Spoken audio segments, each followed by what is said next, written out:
जय गजानन जयतु संस्कृतम लांगूल चारण मधश्चरणावपातम भूमो निपत्य वदनो दरदर्शनं च श्वापिंडदस्य कुरुते गजपुंग वस्तु धीरं विलोकयति चाटुशतैश्च भुंक्ते। महाकवी भर्तृहरींचं नीतिशतकं मधलं मान पद्धती सांगणारं पुढचं अत्यंत सुंदर अशा प्रकारचं सुभाषित आपल्या समोर सादर आहे। किती मजेदार रचना आहे लक्षात घ्या।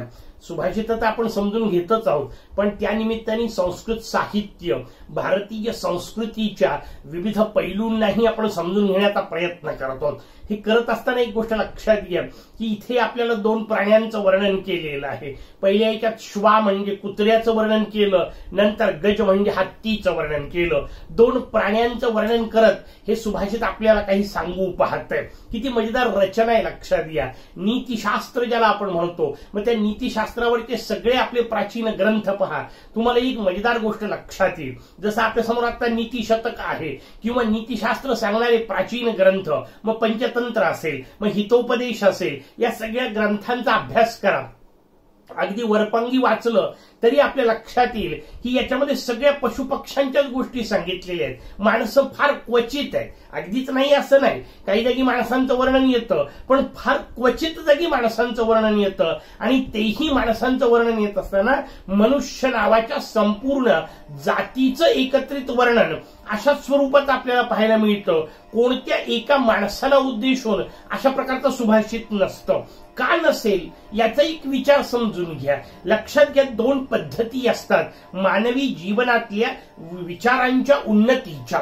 विचार उन्नती कशी होऊ शकते, एक विषय आहे आतून त्याचं त्याला वाटणे, दुसरी गोष्ट आहे बाहेरून त्याला करायला लावणे। या दोन मधला फरक आपल्याला व्यवस्थित समजून घेतला पाहिजे। हा जो बाहेरून त्याच्यावर प्रयत्नपूर्वक लावलेला विषय जो असतो त्याला आपल्या भाषेमध्ये न्यायशास्त्र असं म्हणतात, कायदा असं म्हणतात। मी सध्याच्या भाषेतलं न्यायशास्त्र म्हणतोय, संस्कृतमध्ये न्यायशास्त्र काही वेगळ्या अर्थाने शब्द आहेत, त्याच्याबद्दल नाही बोलत आहे।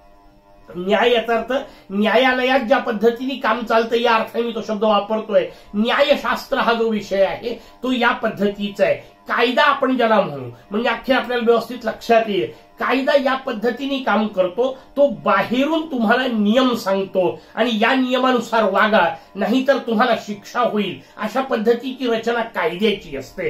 हे बाहेरून लावलेले नियम जे असतात ना ते कोणालाही नको असतात। आणि म्हणून उलटी गोष्ट लक्षात घ्या, कायदा मोडण्याकडे माणसाची सामान्यतः प्रवृत्ती असते। अगदी सद्विचारी माणूस असला तरी त्याची सहज प्रवृत्ती असते कायदा तोडण्याची। म्हणजे काय, मोठमोठे कायदे तोडतो किंवा कायद्याचे भंग करतो अशा अर्थाने नका समजून घेऊ। साधा नियम सांगतो, चौकात जर पोलीस उभा असेल तर आपण व्यवस्थित जातो, नसेल तर मधूनच घुसतो।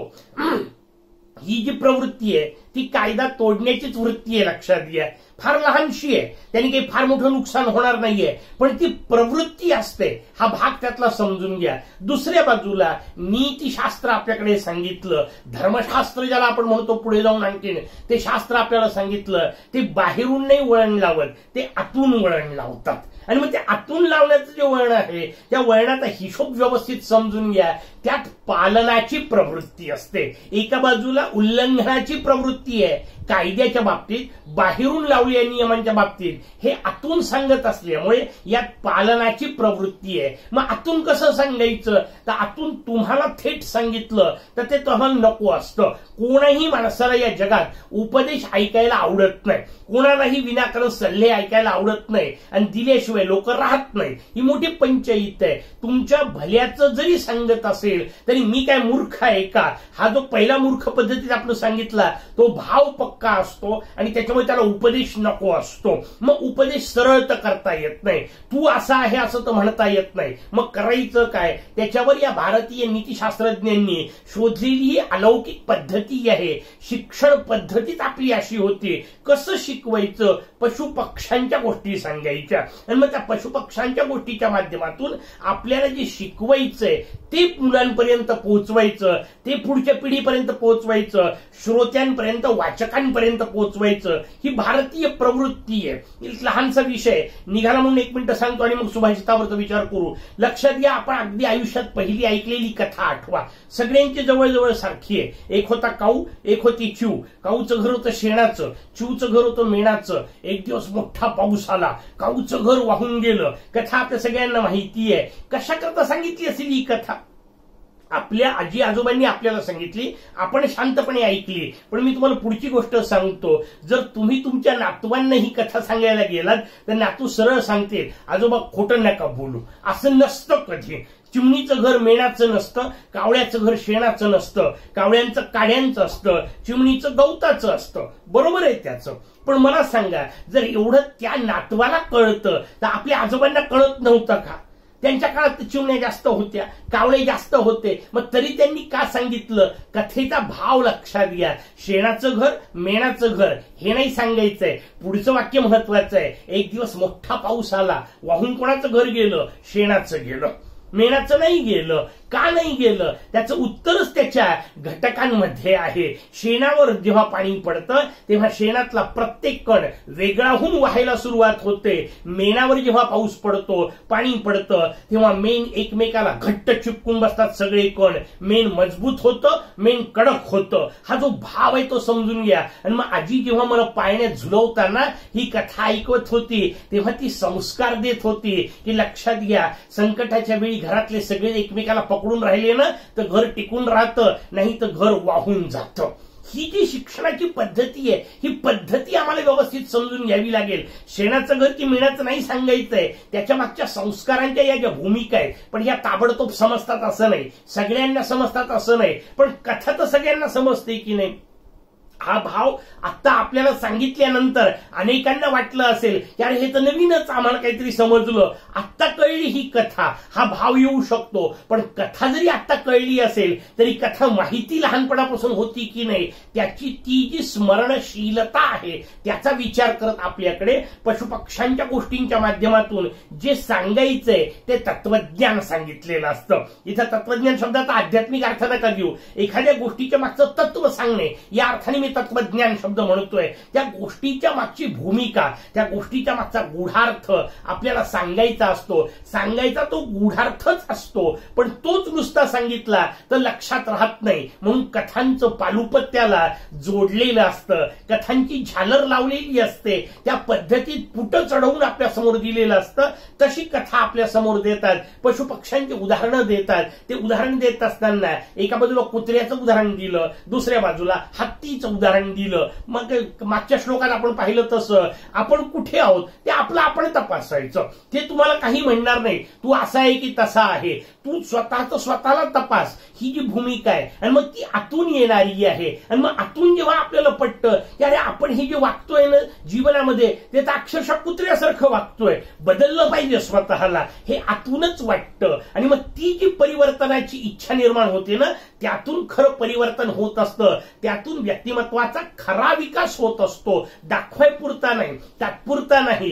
कायद्याच्या हिशोबात जसं म्हटलं तसं निव्वळ वरपांगी विषय नाहीये. आतून दुःख होत आहे, आतून इच्छा नाहीये आणि तरीही करावं लागतंय तसं नाही. आतूनच वाटलं पाहिजे या गोष्टी मी सोडल्या पाहिजेत, आता मी चांगलं वागायला सुरुवात करील, मी श्रेष्ठ वागायला सुरुवात करील. कसं? जसा हत्ती वागतो. मी कनिष्ठता सोडून देईल. कसा? जसा कुत्रा वागतो. कसा वागतो? आपल्या समोर सुभाषितकार सांगतात, लांगूल चालन मधश्चरणावपातम.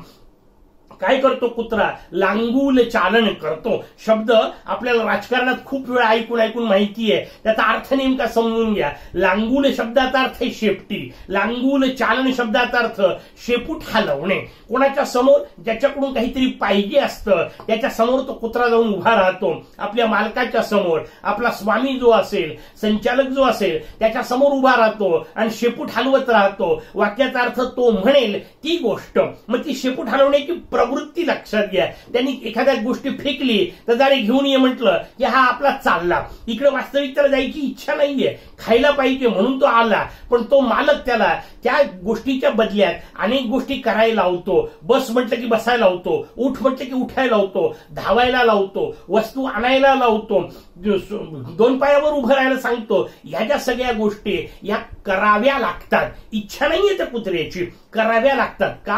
कारण त्याच्याशिवाय खायला मिळत नाही. मग ह्या ज्या प्रवृत्ती आहेत त्याला लांगुल चालन असं म्हटलं. याचा अर्थ समोरच्याच्या समोर लाळघोटेपणा करणे, त्याच्या समोर शेपूट हलवत राहणे, त्याच्या समोर आपण तुझ्यापेक्षा खूप क्षुद्र आहोत, आम्ही तुझ्याच भरोशावर आहोत, तुम्ही नसले तर आमचं कसं व्हायचं, हे समोरच्याला दाखवत राहणे याला लांगुल चालन असं म्हणतात. पहिला हिशोब सांगितला, कुत्रा लांगुल चालन करतो. लांगुल चारण अधश्चरणावपातम, खाली तो पायात पडतो, पायाशी घोटाळत राहतो. पाया पडणे शब्दाचा अर्थ शरणागती आहे, पण इथली शरणागती सज्जनांच्या बाबतीत आहे तशी नाहीये. इथे लाळघोटेपणा त्यातला आहे. मग पाया पडणे आहे, त्याच्या मागे लागणे आहे, हा भाव त्यातला आपण समजून घेऊ. म्हणून लांगुल चारण अधश्चरणावपातम. पुढे काय करतो? भूमौ निपत्य, जमिनीवर पडतो. वदन उदर दर्शनम च, वदन उदर शब्द वापरला. वदन म्हणजे चेहरा. त्यावेळी त्या कुत्र्याचा चेहरा कसा असतो? जेव्हा त्याला भूक लागलेली आहे, जेव्हा त्याला आपल्या मालकाकडून काहीतरी पाहिजे आहे, जेव्हा त्याला काहीतरी मिळवायचंय, त्यावेळेचा चेहरा. कमालीची लाचारी आपल्याला त्या कुत्र्याच्या चेहऱ्यात सुद्धा पाहता येते. प्राण्यांमध्ये हे भाव आहेतच ना. मूलभूत जे भाव आहेत, आहार निद्रा भयमैथुनमच, याच्याशी संबंधित जे भाव आहेत ते सगळ्याच प्राण्यांना आहेत. आणि म्हणून जेव्हा त्या कुत्र्याला आपल्या मालकाकडून काही पाहिजे असतं तेव्हा त्याच्या चेहऱ्यावरची लाचारी आपल्याला वाचता येऊ शकते, पाहता येऊ शकते. उलट्या बाजूला एखादी गोष्ट त्याला न आवडणारी झालेली असेल किंवा समोर चुकीचा कोणी आलेला असेल तर भुगताना त्याच्या चेहऱ्यावरचे क्रोधाचे भाव आपल्याला पाहता येतात. सहज समजून घेता येण्यासारख्या गोष्टी आहेत, सहज समजून येतील अशा प्रकारची ही भाव रचना आहे. ती रचना आपल्यासमोर महाकवी भरतुराडी सांगतायत आणि ते म्हणतायत भूमो निपत्य वदन, म्हणजे तो चेहरा दाखवतो, त्या चेहऱ्यावर असलेली आपली लाचारी दाखवतो, त्याच्यामध्ये असणार त्याच्याबद्दलचं जणू काही तुझ्याशिवाय मला कोण आहे अशा प्रकारचा भाव दाखवला जातो. वदन उदर दर्शनम च, पोट दाखवतो. तो कुत्रा जेव्हा भूक लागलेली असते मालकाच्या जवळ येतो तेव्हा नुसता खाली बसतो असं नाही, नुसता शेपूट हलवतो असं नाही, तो खाली पडतो आणि असा उलटा फिरतो. आपल्या घरात जर कुत्रं पाळलेलं असेल तर आपल्याला हे लक्षात येऊ शकेल. तो उलटा फिरतो. कशा करता? उलटा फिरलं की त्याचं पोट दिसतं. सिंह प्रवृत्तीचे हे जे काही प्राणी आहेत, मग सिंह असेल कुत्रा असेल, तर ते एका घराण्याच्या अशा पद्धतीने आपल्याकडे त्याचं वर्णन आहे. ती जे कुत्रा असेल, सिंह असेल, त्यांचं पोट अत्यंत पातळ असतं असं वर्णन आहे. म्हणून आपल्याकडे सिंह कटी असं सुंदर वर्णन केलेलं आहे. वेगळा विषय जरी असला तरी इथे ते पातळ पोट दाखवायचंय. वाक्याचा अर्थ जणू काही तो तुला सांगतोय, पहा माझं पोट किती खपाटीला गेलं, मी कसा उपाशी आहे, माझ्या पोटात काहीच कसं नाहीये, मला काहीतरी पाहिजे आहे. या पद्धतीने त्याची जी मागणी आहे, ती जी याचना आहे, त्या मागणीमधली जी लाचारी आहे ती या वेगवेगळ्या पद्धतीने तो आपल्या समोर सादर करत असतो. मग लांगुल चालन असेल, पाया पडणे असेल, जमिनीवर झोपणे असेल, वदन म्हणजे चेहरा दाखवणे असेल, किंवा उदर म्हणजे पोट दाखवणे असेल, अशा वेगवेगळ्या गोष्टींनी श्वा पिंडदस्य कुरुते. श्वा म्हणजे कुत्रा, पिंड द, पिंड जो देतो, पिंड शब्दाचा अर्थ खाण्याची गोष्ट, घास ज्याला आपण म्हणतो, पिंडदस्य कुरुते. पिंड द जो आहे, जो घास देणारा आहे, खाऊ घालणारा आहे, त्याचा जो मालक आहे, तस्य कुरुते, त्याच्या समोर ह्या गोष्टी तो करतो, त्याच्यासाठी या गोष्टी करतो, कारण या सगळ्यातून त्याला ते खाणं मिळवायचं असतं. भूक लागलेली असते, त्या भुकेला भागवण्यासाठी कुत्रा एवढं सगळं करतो. किती मजेदार गोष्ट आहे, लक्षात घ्या. बरं, हे सगळं केल्यानंतर मिळतं काय? ती एक मजेदार गोष्ट आहे. मिळतं काय याचं उत्तर आहे, कालच्या शिळ्या पोळ्यांच्या बागात जो आहे तोच आपल्या समोर टाकल्या जातो. शिळ्या पोळ्यांचे तुकडेच फेकल्या जातात आणि तो तेवढ्यातच खुश आहे. कालच्या सुभाषितात आपण पाहिलं, ती रचना समजून घ्या. त्या पद्धतीने दुसऱ्या बाजूला हत्तीचं वर्णन केलं. हत्ती मात्र कसा आहे? गजपुंग वस्तू. पुंग शब्दाचा अर्थ आहे सर्वश्रेष्ठ. गजपुंग वस्तू जो आहे, सर्वश्रेष्ठ अशा प्रकारचा जो गज आहे, तो धीरम विलोकयते, शांत शांतपणे पाहतो. चाटु शतैश्च भुंक्ते.